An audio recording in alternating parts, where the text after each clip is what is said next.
আপনারা কি ভাবছেন সাভার পর্যন্ত ভোক্তা অধিকার আসবে না, এটা ভাবছেন?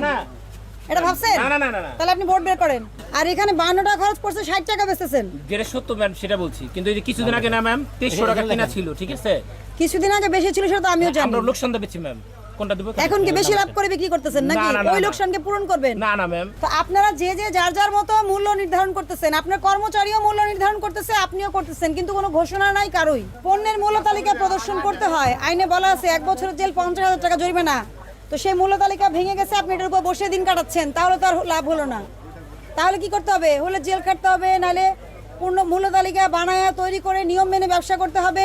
আপনি কোনটা করতে চান বলেন? এখন আজকে কি জেল খাটবেন না কি করবেন? 55 টাকা খুচরা বেচেন, উনি ফরিদপুরে 52 টাকা বেচতেছে, আপনি 55 টাকা বেচতেছেন। পাল্লা নিলে 1 কেজি দিলে 55 টাকা, পাল্লা নিলে 52 60 টাকা পাল্লা হয়। কিন্তু আপনি কি পাইকার না? না খুচরা পাইকারি নিলে তাই বলে কি আপনি মানে 3 টাকা বেশি